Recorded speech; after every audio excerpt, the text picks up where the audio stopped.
Next நம்ம பார்க்க போகிற கொஷின் வந்து analysis the cause of important problem of adolescent in educational institute. So சினாப்சிஸில் வந்து understanding adolescence, so problems of adolescence in educational institute and then conclusion. So என்னென்ன problems வந்து adolescent வந்து face பண்ணுறாங்க எஜுகேஷ்னல் இன்ஸ்டிடியூட்டில், அதை பற்றி தான் நம்ம சொல்ல போகிறோம். ஸோ ஃபர்ஸ்ட் வந்து understanding adolescents.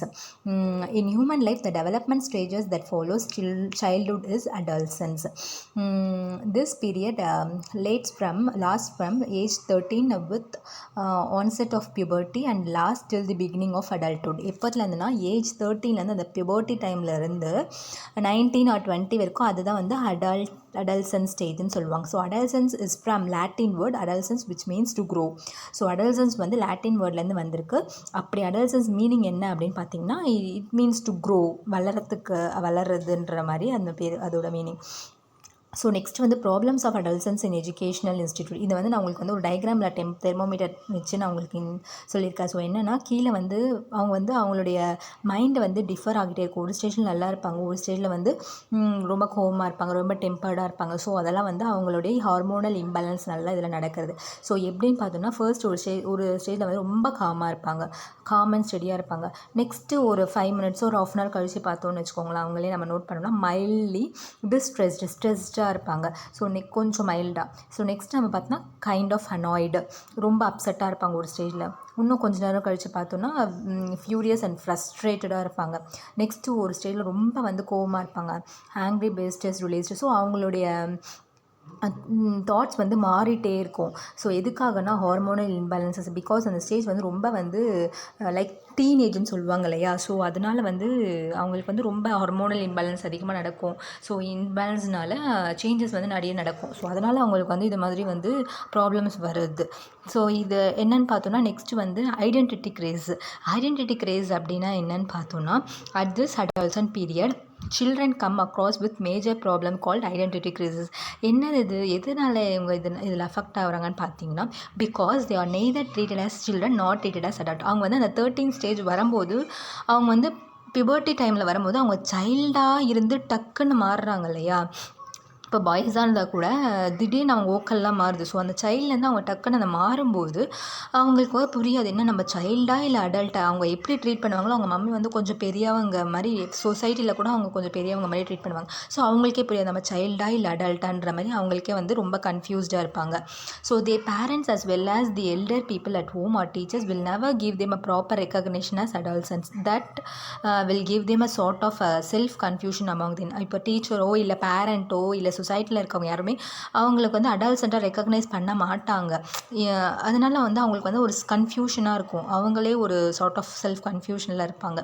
So that will alienated from the elderly people there is called as அதனால தான் வந்து அவங்களுக்கு வந்து ரொம்ப வந்து இந்த எல்டர்லி பீப்புளுக்கும் அவங்களுக்கும் ரொம்ப ஜென்ரேஷன் கேப் வந்து அதிகமாக இருக்கும். ஸோ ஜென்ரேஷன் கேப்னால் என்னென்னு பார்த்தீங்கன்னா there is a no proper relationship with the child and their mother or grandmother. So இந்த ஸ்டேஜில் இருக்க பசங்களுக்கும் அவங்க பேரண்ட்டுக்கோ இல்லை கிராண்ட் பேரண்ட்டுக்கோ ப்ராப்பர் ரிலேஷன்ஷிப் இருக்காது. ஸோ இது ஒரு ஜென்ரேஷன் கேப் இருக்கும். எதனாலனா today's change world there is a large gap between the view points of the elders and youngsters of the generation. எதுக்காகனா in technology wise youngsters can easily adapt when compared to elders. So there is the generation gap between them. So elderly பீப்புளுக்கும் இவங்களும் எதுக்காகனா இப்போ அவங்க நிறைய advice பண்ணால் அவங்களுக்கு பிடிக்காது. ஸோ அதனால் அவங்களுக்குள்ள ஒரு கேப் வரும். ஸோ நிறைய விஷயம் ஷேர் பண்ணிக்க மாட்டாங்க. ஸோ அதனால் வந்து கேப் வரும். ஸோ அந்த காலத்துலலாம் வந்து ரொம்ப வந்து ரூல்ஸ் வந்து போடுவாங்க. பட் இந்த காலத்து பசங்க வந்து ரூல்ஸ் போட்டால் பிடிக்காது, என்ன எதுக்கு இப்படி அப்படின்னு. ஸோ அதனால் வந்து அவங்களுக்குள்ள ஒரு ஜென்ரேஷன் கேப் வந்து அதிகமாக இருக்கும்னு சொல்கிறாங்க. ஸோ நெக்ஸ்ட் வந்து பார்த்தோன்னா நெகட்டிவ் அண்ட் நான் கன்ஃபர்மிஸ்ட் ஆட்டிடியூட் அப்படின்னா in adolescent stage they oppose all elders particularly those who control them. எல்லாருமே அவங்க வந்து அடல்சன் ஸ்டேஜில் வந்து ரொம்ப அப்போஸ் பண்ணுவாங்க எல்டர்லி பீப்புள். எதுக்காகனா அவங்கள கண்ட்ரோல் பண்ணால் அவங்களுக்கு அந்த பசங்களுக்கு பிடிக்காது, அந்த ஸ்டேஜ் பசங்களுக்கு. ஸோ அதனால் வந்து அவங்க ரொம்ப வந்து அப்போஸ் பண்ணுவாங்க elders. So they question every social tradition and do not meekly conform to all social customs which create problems in the social adjustment. So எல்லா கொஷனுக்கும் என்ன நடக்குதோ அது எல்லாத்துக்கும் அவங்க வந்து கொஷின் கேட்பாங்க, எதுக்காக இப்படி பண்ணுறாங்க, இப்படி பண்ணுறாங்க. ஸோ அதெல்லாம் வந்து ரொம்ப ப்ராப்ளம்ஸ் வந்து க்ரியேட் பண்ணுன்றாங்க. சோஷியல் அட்ஜஸ்ட்மெண்ட்லாம் இருக்க மாட்டாங்க அவங்க சோஷியலாக. ஸோ நெக்ஸ்ட் வந்து பார்த்தோன்னா domination of sexual urge. So because of hormonal imbalance நான் சொல்லியிருக்கேன் இந்த ஸ்டேஜ் பசங்களுக்கு வந்து ஹார்மோனல் இம்பேலன்ஸ் வந்து இருக்கும். ஸோ அதனால் வந்து there is a domination of a sexual urge அவங்களுக்கு இருக்கும். Without proper sex education, because of this sexual urge they are tempt to do many wrong things. இந்த ப்ராப்பர் செக்ஸ் எஜுகேஷன் இல்லாதனால நம்ம வந்து சின்ன பசங்களுக்கு சின்ன வயசுலேருந்தே சொல்லி கொடுத்துட்டே இருக்கணும். அவங்களுக்கு அந்த ப்ராப்பர் செக்ஸ் எஜுகேஷன் இல்லாதனால அவங்களுக்கு வந்து அந்த டெம்ப்ட் இருக்கும். அதனால் வந்து அவங்க வந்து அந்த ராங் வழியிலலாம் போகிறதுக்கு வந்து நிறைய சான்சஸ் இருக்குது இந்த ஸ்டேஜ் பசங்க. அதுவும் டீனேஜர்ஸ்லாம் ரொம்ப இந்த விஷயத்துலலாம் ரொம்ப வந்து கேர்ஃபுல்லாக இருக்கணும் அவங்க. ஸோ அதனால் அவங்க நம்ம பேரண்ட்ஸ் வந்து என்ன பண்ணணும், அவங்களுக்கு வந்து பேரண்ட்ஸோ இல்லை டீச்சர்ஸோ கண்டிப்பாக அவங்களுக்கு வந்து ஒரு ப்ராப்பர் செக்ஸ் எஜுகேஷன் வந்து அவங்களுக்கு சொல்லிக் கொடுக்கணும் அப்படின்னு சொல்லிட்டு. ஸோ இந்த time we have to channelise the path of adults. அந்த டைமில் வந்து நம்ம வந்து we have to channels as a parent or teacher we have to channelise the ஸ்டூடெண்ட்ஸோ ஆர் சில்ட்ரன். ஸோ கண்டிப்பாக வந்து நம்ம வந்து அவங்க போகிற பாத்தை வந்து நம்ம வந்து சேனலைஸ் பண்ணிகிட்டே இருக்கணும், கீப் ஆன். ஸோ நெக்ஸ்ட் வந்து hesitation and confusion in selecting a vocation. So ஒகேஷன்னா என்ன ஃப்யூச்சரில் ஆக போகிறோன்றது வந்து அவங்க வந்து திங்க் பண்ணிகிட்டே இருப்பாங்க. ரொம்ப கன்ஃபியூஸ்டாக இருப்பாங்க, நம்ம என்னவா ஆக போகிறோன்றதே அவங்களுக்கு தெரியாது. ஸோ அதனால் நம்ம என்ன ஆக போகிறோன்றதை அவங்க திங்க் பண்ணிகிட்டே இருப்பாங்க. ஃப்யூச்சரில் நம்ம என்ன பண்ணுவோம், என்ன பண்ண போகிறோன்றது வந்து அவங்க ரொம்ப வந்து அதெல்லாம் வந்து கன்ஃபியூஸ்டில் இருப்பாங்க.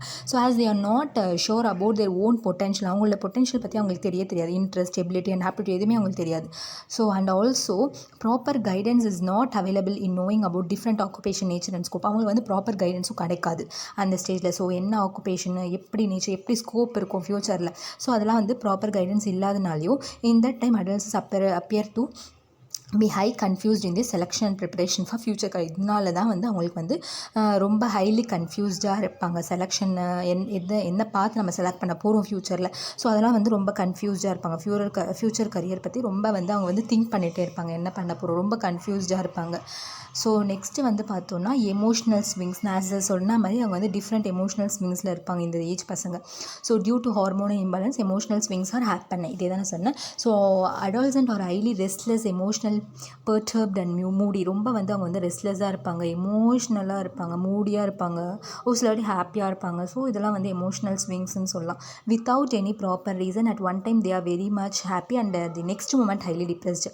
ஸோ ப்ராப்பர் ரீசனே இல்லாமல் அவங்க வந்து ரொம்ப ஹாப்பியாக இருப்பாங்க ஒரு ஸ்டேஜில், ஒரு ஸ்டேஜ் ரொம்ப டிப்ரெஸ்டாக இருப்பாங்க. So unfulfilled desires and longing make them aggressive. So next வந்து பார்த்தோன்னா aspiring for autonomy. Autonomy means independence. ஆட்டோனமினா என்னென்னா இண்டிபெண்டன்ஸாக இருக்கணும்னு அவங்க வந்து ஃபீல் பண்ணுவாங்க. They feel they are grown up and mature and also expect due recognition from others. நாங்கள் வந்து பெரியவங்க வளர்ந்துட்டோம், மெச்சூர்ட் ஆகிட்டோம், ஸோ எங்களுக்கு ப்ராப்பர் இந்த சொசைட்டியில் அப்படிலாம் அவங்க திங்க் பண்ணுவாங்க. They are not like to being controlled or supervise. அவங்க வந்து கண்ட்ரோல் பண்ண முடியாது நம்மளால், அதுவும் சூப்பர்வைஸும் பண்ண முடியாது. The greatest social problem of adolescents is that they start questioning their parents, becoming disobedient and protest strongly when being controlled. அவங்க வந்து என்ன ப்ராப்ளம், ரொம்ப ஒரு கிரேட்டஸ்ட் ப்ராப்ளம் சொல்லணும்னா they start questioning to their parents. அவங்க பேரண்ட்ஸ் கிட்டே அவங்க question கேட்க ஆரம்பிச்சிருவாங்க. அது ரொம்ப டிஸ்ஒபீடியண்ட்டாக இருக்கும். இப்போ நம்ம சின்ன வயசுலேருந்து ஏதாச்சும் நம்மனா பேரண்ட்ஸ் கிட்ட நம்ம பயந்துட்டு தான் பேசுவோம். ஆனால் இந்த ஸ்டேஜில் இருக்க பசங்க அவங்களுக்கு வந்து ஒரு மெச்சூர்டு வந்ததுனால அவங்க வந்து கீப் ஆன் கொஷின்ஸ் கேட்டுகிட்டே இருப்பாங்க. ஸோ அது வந்து ரொம்ப டிஸ்ஒபீடியண்ட்டாக இருக்கும்னு சொல்கிறாங்க. So in severe cases they stay away from their family and run away from the home. So அவங்க வந்து இந்த ஸ்டேஜில் என்ன பண்ணுவாங்க, அவங்க வந்து ஃபேமிலி விட்டு போயிட்டு பியர் குரூப், அவங்க ஃப்ரெண்ட்ஸ் குரூப்லேயே தான் அவங்க வந்து டைம் ஸ்பெண்ட் பண்ணணும்னு பார்ப்பாங்க. ஸோ வீட்டில் அவ்வளோ டைமில் வந்து ஸ்பெண்ட் பண்ண மாட்டாங்க, பேரண்ட்ஸ் கூட ஸ்பெண்ட் பண்ண மாட்டாங்க. ஸோ அதுதான் வந்து அடாலசன்ட்டோட மெயின் ப்ராப்ளம். ஸோ நெக்ஸ்ட்டு வந்து பார்த்தோன்னா pier group dominance. Adolescent guest distances from their parents and elders. நான் சிட்டே சொன்ன மாதிரி அவங்க வந்து ரொம்ப அந்த பேரண்ட்ஸ்க்கும் எல்டர்ஸ்க்கும் ரொம்ப டிஸ்டன்ஸ்டாக இருப்பாங்க. அவங்களுக்கு ஜென்ரேஷன் கேப்பு. ஸோ அவங்க வந்து எப்போவுமே வந்து தள்ளியே இருப்பாங்க பேரண்ட்ஸ் கிட்டேருந்து, எல்டர்ஸ் கிட்டேருந்து. Because they spend a lot of time with they peer groups. அவங்க ஃப்ரெண்ட்ஸ் கூட தான் அவங்க டைம் ஸ்பெண்ட் பண்ணணும்னு அவங்க நினைப்பாங்க அந்த ஏஜ் பசங்க. ஸோ இந்த company of a bad friends children can do many bad things. So parents should channelize a behaviour. If suppose good ஃப்ரெண்டாக இருந்தால் மேபி அவங்க நல்ல திங்ஸ் பண்ணலாம். அதுவே if suppose they got a bad friends, so as a parent we have to do means we have to channelize a behaviour. எப்படி வந்து பண்ணுறாங்க, ஏன்னா பேட் ஃப்ரெண்ட்ஸுன்னு நிற்கும் போது பசங்க சொல்லி அவங்க வந்து நிறைய பேட் திங்ஸ் பண்ணுறதுக்கு சான்சஸ் இருக்கு இல்லையா. So we should channelize their behaviour. எப்போவுமே வந்து நம்ம சேனலைஸ் பண்ணிகிட்டே இருக்கணும் அவங்க பிஹேவியரை. ஸோ இது கண்டிப்பாக உங்களுக்கு பிடிச்சிருக்கோன்னு நினைக்கிறேன், அண்ட் புரிஞ்சிருக்கோமோன்னு நினைக்கிறேன். So keep on supporting me. Thank you.